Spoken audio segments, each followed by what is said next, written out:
Welcome back to another episode of Second House Sessions, your home for all things psycho.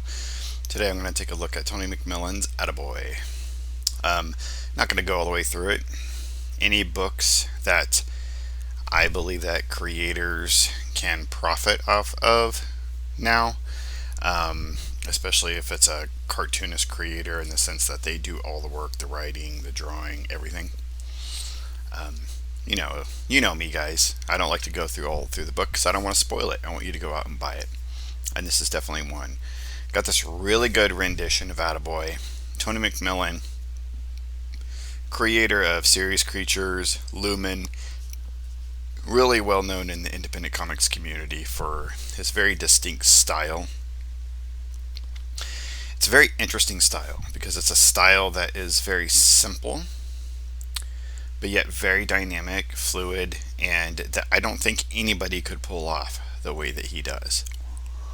I've tried drawing this kind of simply and scribbly.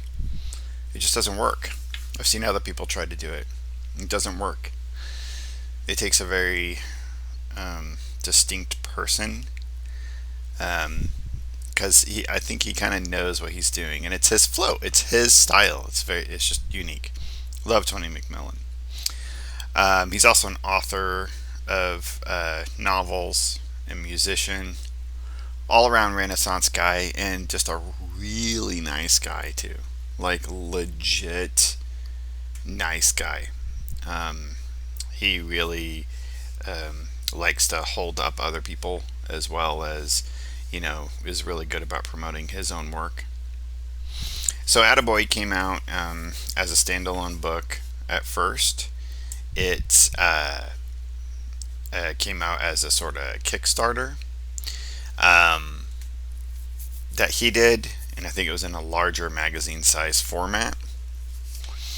And then he had some kind of hookup or agreement with Mad Cave and ended up getting this officially published through them and getting distribution through Diamond. So I was able to order this at my local comic shop, my LCS, which I think is very important to do. It helps get independent names out there, exposure. So it's always good to do that. This is a really nice print quality of a book. It's your standard comic size. It's got this really, it may be hard to see. Oh, you can kind of see it, but there's this sheen over this, not on the white, but just on the character itself. So wow, that's really cool. Really great dynamic pose. Ugh, Tony McMillen makes me jealous because he makes it all seem so easy. Wonderful logo. That's one thing that really pulled on me whenever he was promoting this with his Kickstarter. How simple the logo is, but yet how brilliant at the same time. Just love it, love it, love it. Gets a lot of its influences from, obviously early video games. McMillen is my kind of guy. I probably could have grown up with him. He grew up in the 80s, 90s. He grew up with, really cool films. If you watch if you read Serious Creatures, you can get his love for early special effects and kind of tracking how, when digitalization came out, sort of crashed that, reading some bits of his novel. He's definitely in my vein of literary styles, very experimental. But yet he's even described himself as being sort of naive, joyfully naive, that he strives for a level of innocence in his work, and you can really see that.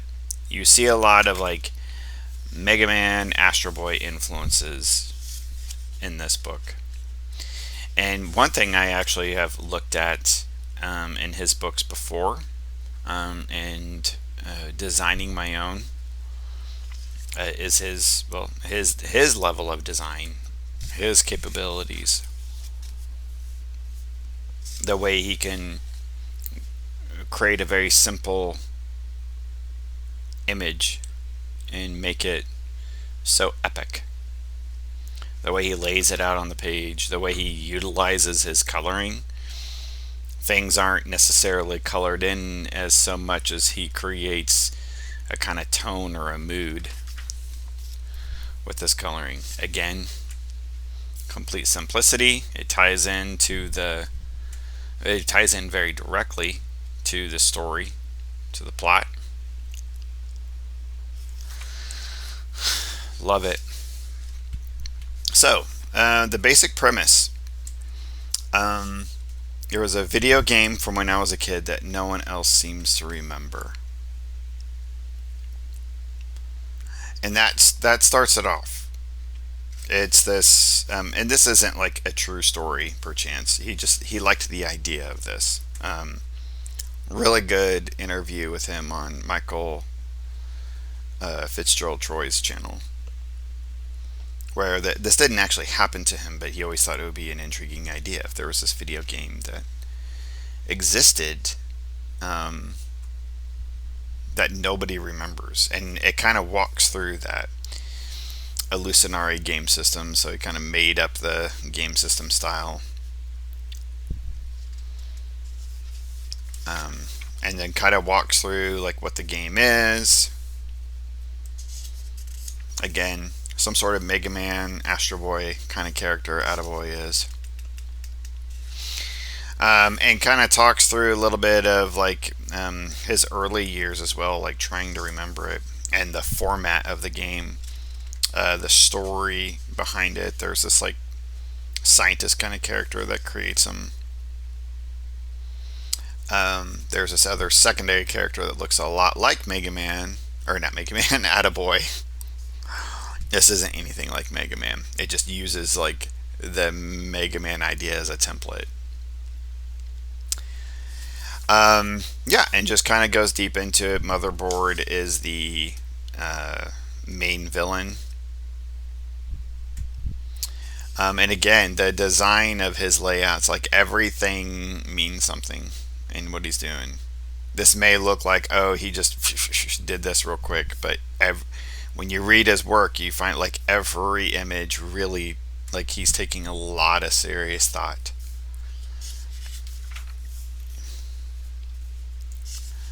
into it.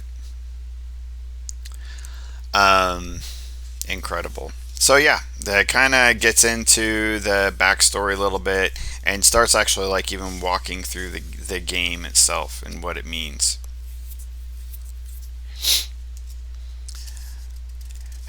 I don't know where to go with this story-wise without giving away.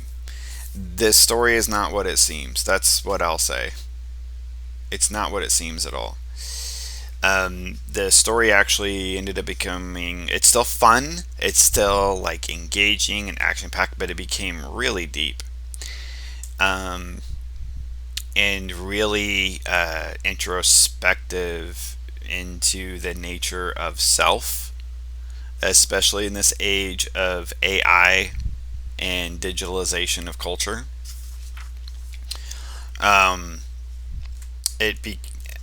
this is fun because so much of this is even just kind of laid out like the game itself, like it's an instruction booklet for the game.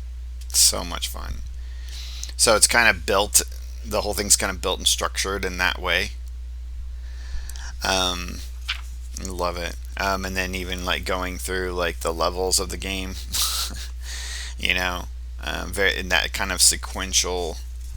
I actually used to do this as a kid. I would draw out sequentially video games, my own versions of video games. The different like life and ammo, that like upgrades and items you can get, and the symbols for that. Tons of fun. But yeah, it takes this like this is cool. This is all the different bosses, like the end level bosses that are under Motherboard that you have to defeat. Tons of fun. Laser Race, Palindrome, Mama's Boy, Behemoth, Mainframe, Crabicus, Love it. Turbo. I mean, ooh, I want more of this. Tony, give me more, sir. Murder Bean. Philip. He's really creative and he's just really fun. Like he always finds these ways of just even when there's like a very serious element going on in the stories, um, he just finds this kind of whimsical element of it. His lettering is always just hilarious. I mean, I love it. It just oh, you make it look so easy, Tony. So yeah, I'm not gonna go through the rest of this because I really want you to buy it. Again, it ends up in a place where you don't really expect it. I actually had to take a moment with it after I read it. I thought this was just gonna be some fun sit down read, but I was just like, "Woo! This was pretty heavy. It was pretty wild. It was awesome. It was lovely." I actually, what's interesting, I'm at my tea here. There's like this little tag on my yogi tea that is very maybe relevant to Tony's book here. Accept who you are in this moment, but acknowledge who you want to become. Ooh. Yeah, maybe. Tony, you have to be the one to decide. That what I like about his work, he has this sort of I don't know what I want to say. This like David Lynchian sort of element. If I'm gonna talk film or compare film, Gilliam or Kubrick, like the greats, where he doesn't give everything to you in this like just perfect little package. Like you get your very succinct plot, beginning, middle, end. That's it, and everything's all tied up for you. And you can walk away just feeling great. There's always these elements that will walk away with you that you still will ponder or try to kind of like figure out like what. And this whole book is an interplay on virtual reality, I think, and our role in it, and that even down to the sense of just like playing video games and how like that in itself has become this like mask for ourselves as human beings, for those that are gamers, and even in just in culture using social media and whatnot, and what are we slave to and what are we not, who are the actual villains, who are the allies in this. Covers a lot. I mean, it's not a huge book, but man, covers a lot in a very short amount of time, and it's an easy read. Cannot recommend this book enough. Everyone go out and get Attaboy from your local comic shop. Please order it. I'm going to put a link to Tony's website in the description. So go support his work. Cannot recommend him enough. Incredible, incredible cartoonist. All right. Thank you very much. I have my own stuff if you would like to support me. Links are in the description as well. Everybody stay safe out there. Keep it psycho.